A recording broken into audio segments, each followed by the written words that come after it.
Your Humanities Half Hour is brought to you by the Northern Marianas Humanities Council, navigating the human experience together.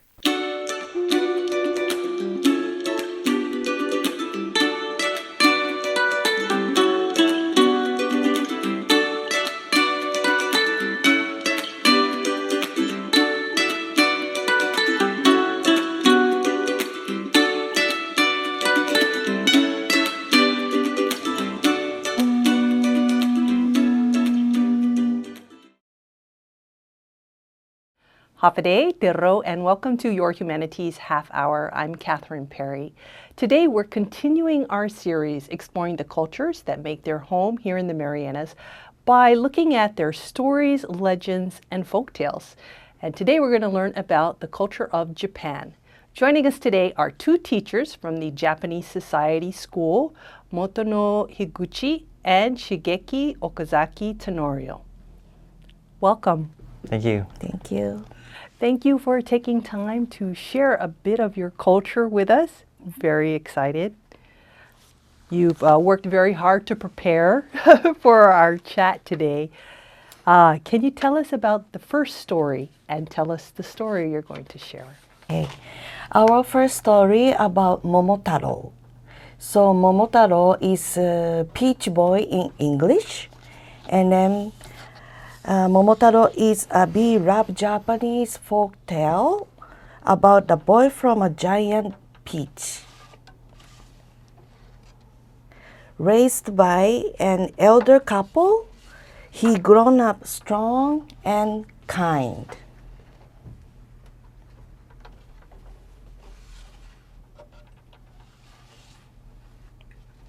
When their village is threatened by demon, the Momotaro make a decision to set off to defeat them with the help of a dog and monkey and pheasant. Pheasant, okay. Pheasant.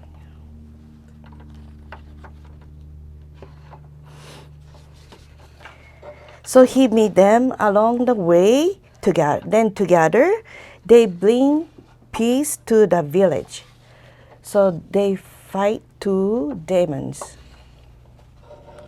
And then Momotaro with dog, a monkey, and a pheasant, they won.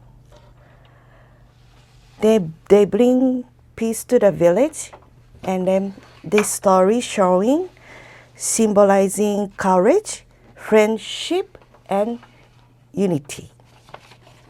I remember first learning the story of Momotaro when I was at Oliai Elementary School. It was one of the stories that they gave us to read in class. So it sounds like this is a classic, very popular. Yes. How long has it been a part of your history, or why is it so important for children to be told this story? This is very long story, long time ago. And then Momotaro story was selected as textbook at elementary school due to confusion thought. So yes, it was about 100 to 150 years ago. Wow. Yes. So it was how a lot of people got to know Momotaro as Japanese traditional and popular folk tale, and it spread to the world as Japanese popular folk tale. Now the folk tale that is read in elementary school, it's Omusubi Kororin. Another story. Yes. So it's for first grade. And we'll be hearing that story later on. Yes. Do you remember learning this story when you were a kid? Yes, I do. Definitely kindergarten, elementary. That's the time that we kind of like read this in the book or someone do this kamishibai to you. So Higuchi-san said that the values it demonstrates are friendship, courage. Did you get that when they told you the story, or was it more just like a story about monsters and friends defeating the monsters? Yeah. Definitely, yes. It's like, defeating the demons is kind of like symbolize like doing a good stuff for the, and also giving back like gratitude for these old grandparents, you know, because the Momotaro was born from the peach. It's not like from parents or like there's a grandparents that raised you, and it's like giving back to the community. That strong sense of respect for elders and Yes. taking care. Ah, okay. So what is this called and how do you use it in your school? So this is called Kamishibai. You've been for many places in Japan. If you can see, there's some of the picture that they're doing during the war. This is like kind of like animation, back in the back old days. Before animation. Yes, yes. Yeah. So simply kamishibai. Kami means paper, and shibai means play or act. So you can see like how next story going on, and there's a guy that gonna be reading out about it. So it's like you're looking at a manga or something similar to that. Was this like this man's job to go and tell stories, or was it more like, was he the real main storyteller of the village or the kamishibai, or maybe just a part-time job telling stories? I'm not sure it's full-time or part-time, but it's their job. So they read a kamishibai. Also, they selling the light snacks to kids. Also, if the story very popular, they have sticker or card, so they sell it and then make money. Okay, very interesting. Does anybody still do this today? Go around to the schools, or is it more in the Japanese school maybe that you'll find this? For my personally experience, I only saw it in school. Like I never see a person, because I'm from the countryside, so I'm not sure in like the city. Yeah. Okay, okay.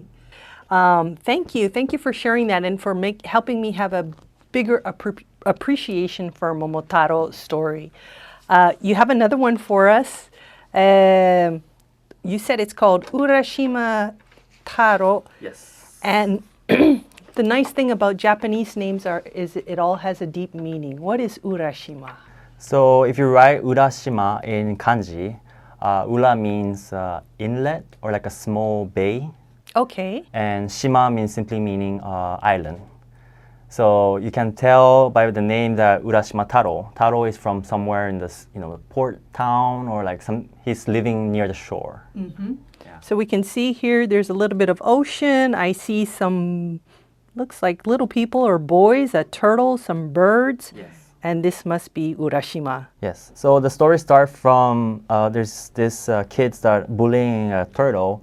He's gonna help the turtle. Oh, okay. That's how it starts. Yes. All right, tell us the story. Okay. So for Urashima Taro, there's this boy called Urashima Taro who happening from helping a turtle, and he'll eventually invited by the turtle to go to this castle or palace called Ryugu Castle. Ryugu. Ryugujo. Ryugujo. I'm going to let you say Yeah.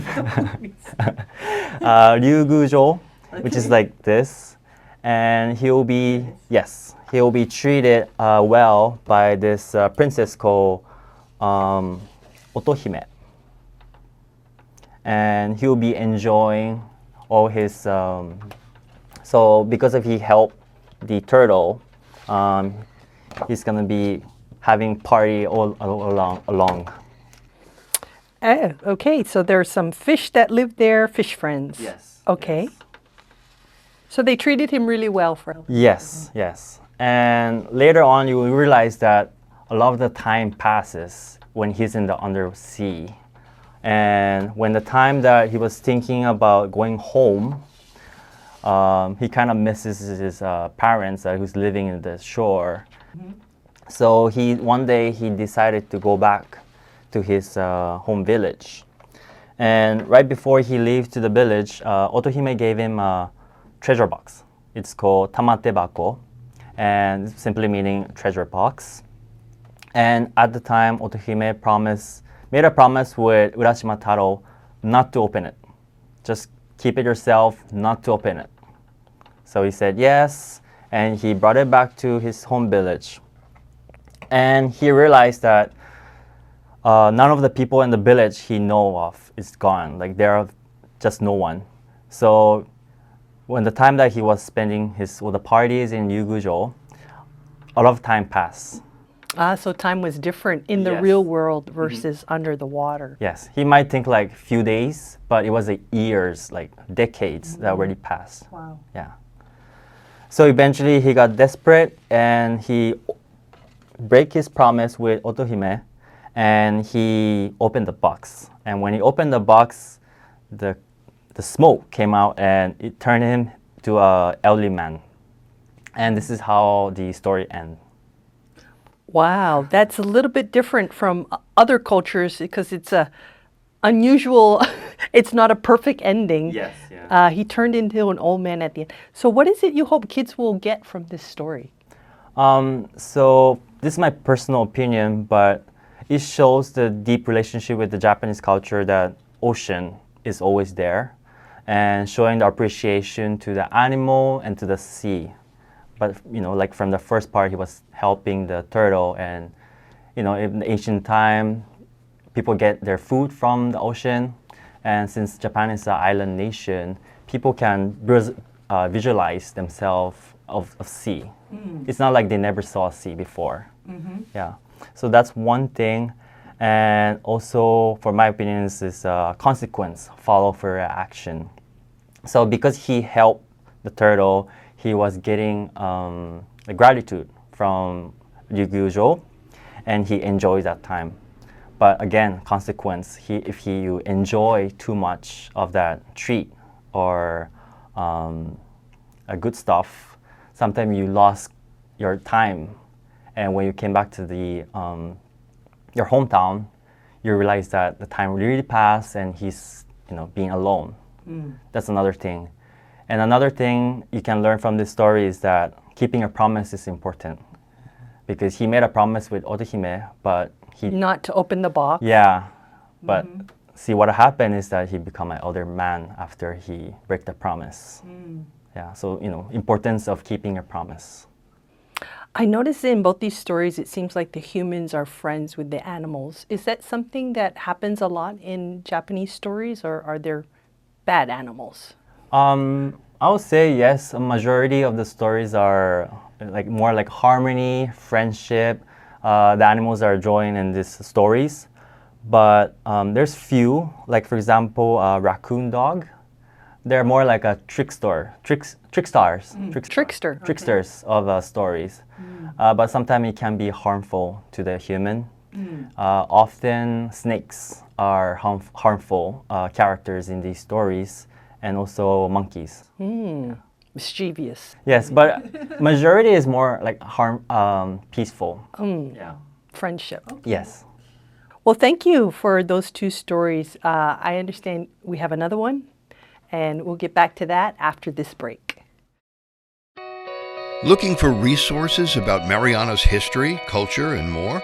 Well, check out the Northern Marianas Humanities Council's collection. Our extensive video, audio, and photographic library can be found on YouTube, Facebook, and Instagram at 670 Humanities. Or check out the written resources on our website at nmhcouncil.org. And for those who prefer a good book, we also have a selection of local publications for purchase. So, dive in, explore, and share your comments as we navigate the human experience together.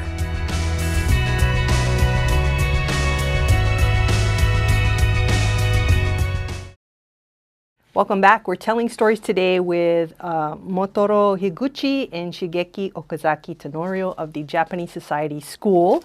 Guys, when you were small, who told you stories? Go ahead. For me, Yes. mainly mom. Mom always tell me so many kind of story, and then also I heard Japanese folk tale at preschool, elementary school, and then like a community gathering. Oh, wow. Really? So are these stories only for kids? Are they mostly aimed at kids or all ages?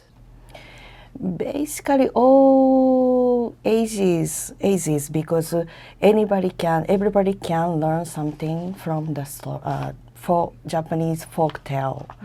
But mainly, maybe it's for children. I also think it's also for every age because some of these old folk tales are used in other animation. I don't know if you know One Piece. Yeah, I've heard of it. Yes. Watched a few episodes. Okay. It's one of my favorite animation, and I'm already 30, but I'm still, it's still ongoing. I'm still watching. It's your generation. Yes, yes. And there's some characters like based from like earlier, like Momotaro. It's in One Piece also. So if you're Japanese and you know this folk tale, You get it. you get it. Yes, yes, yeah. Okay. What was your favorite story growing up? My personal favorite story is maybe the Urashima Taro that we spoke of. Simply, I was born here, so I know, like, ocean. Something feels. Turtle. Yes, I like turtle. Something you feel like familiar with the ocean, and it looked nice to have a party like the undersea. So I just like that story. Yeah. And what was your favorite story? My favorite story is Momotaro. At the first place, I was so surprised because the one boy was born from peach. So I was so attracted to the story. So I want to know what's going to happen next. Yeah. Then later on, like an elder couple means grandma or grandpa, and they make him grown up, and then he become very strong and brave. Then he went for fight to the demon. And then before he left for Demon Island, the grandma, actually mother, but the elder lady, Yes. make a small dango for him. A small what? Dango is like mochi. Oh, okay. Yes. I know mochi. Then when on the way to Demon Island, Momotaro met 3 animals, right? The one dog, one monkey, one pheasant. Yes. So every time they met each animals, then Momotaro shared a small mochi. So I learned from the scene to share something with people. Yeah. So that's why I'm so impressed by Momotaro. Then it became my favorite story. I can understand that.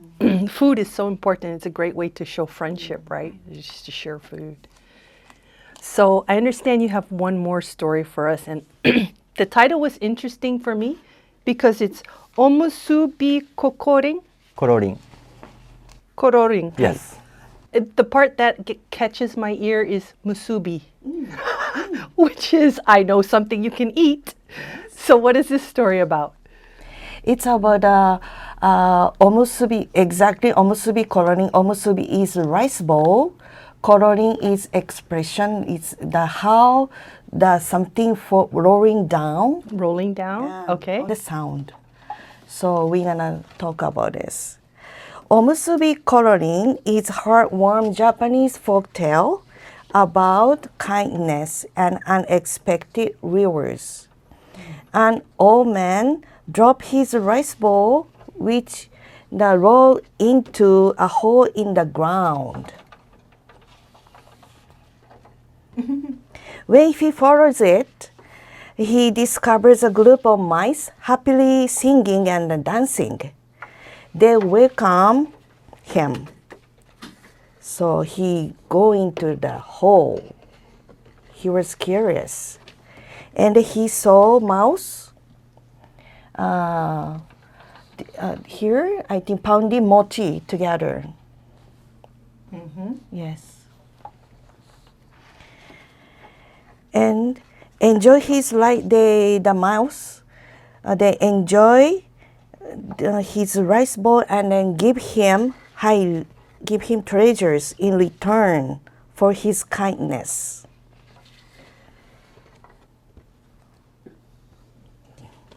This story highlights generosity, community and the joy of sharing simple things in life. It's a fun and light-hearted tale that reflects Japanese appreciation for humanity and the small acts of kindness. I imagine when you're doing this for the kids, you do it more slowly, right? Yes. I were kind of having you rush today telling the story, but because the pictures are so, vibrant and there's a lot of little details that you can see. Oh, There's actually a story in behind. script Yes. behind each page. So the person who's going to be reading, and there's also a part that you say, take out the paper. Wow. So it's like anyone can do it, actually. It's interesting then. So when people hear this story, is it almost always the exact same words? Or is it sometimes a little bit different? So I believe sometimes different because Japanese folk tales, they don't have any special author. So just the story, 何これ伝えられる。人から人へ伝えられる。It's like word by word. It's not like someone written it. Oral tradition? Yes, yes. Like I tell you the story, you tell your children the story, and okay. Yes. Oh, okay. So we don't actually know, even though these are very popular, well-known stories, we don't have any idea who first wrote them. Okay. We have time for one more story, if you would like to share. Actually, it's on the other side. Okay. All right. Well, when the kids come to your school and you tell them these stories, what do you hope that they will understand about their culture when you take the time to do this as part of your education? For my thought is that just like this Omusubi Kororin, spreading the kindness is most important thing, I think. Just for my favorite Urashima Taro is also doing something good.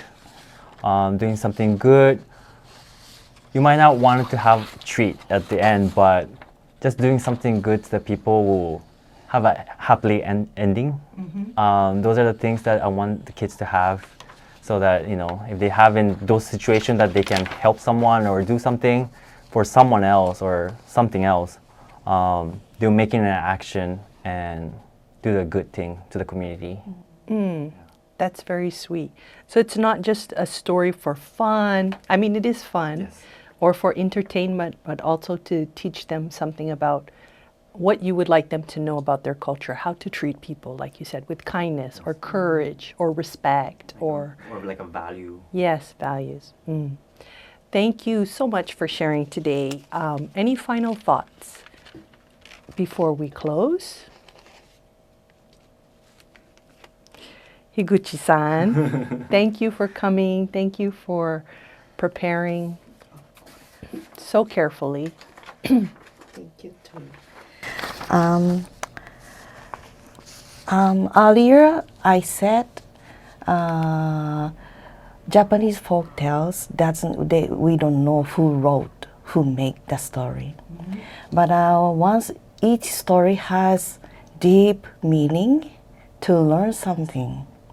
So I want my student or children in the world to learn from Japanese folk tale about as human being what they need to be, and then what they need to learn, and then I think it's gonna be different for each kids. But I want them to learn something from story. Also, this story, I wanna go ahead and I want to continue telling this story to new generation, generation, a kind of forever. Thank you. Shigeki? So I teach third grade in the Japanese Society School, and recently I show them a YouTube script from this. There's a story of like animation version of this. Yes. It's not kamishibai, but this is animation, and there's people talking and everything. It's called Nihon Mukashi Banashi, simply meaning Japanese old folk tale. Okay. And that's like a really like long time TV program, and I was watching that when I was small, and when I showed to the third grade, they really enjoyed it. So just giving opportunity to the kids to have this story, since they understand Japanese, and having these in their memory might I don't know how it's gonna be effective, but I still remember the story that I heard like 25 years ago.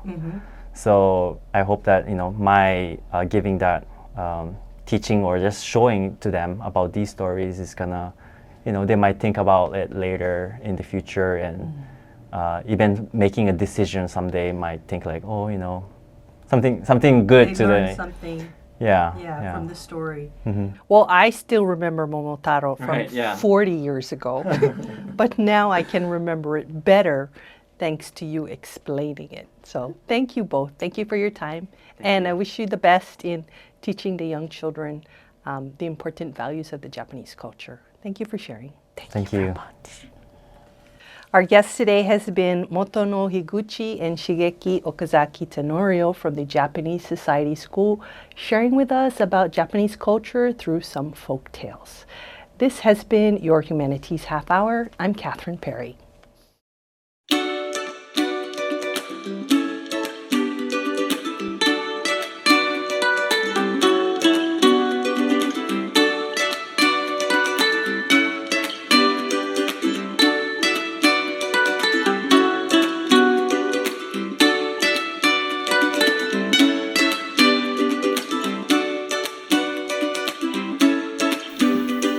Your Humanities Half Hour has been made possible in part by a major grant from the National Endowment for the Humanities.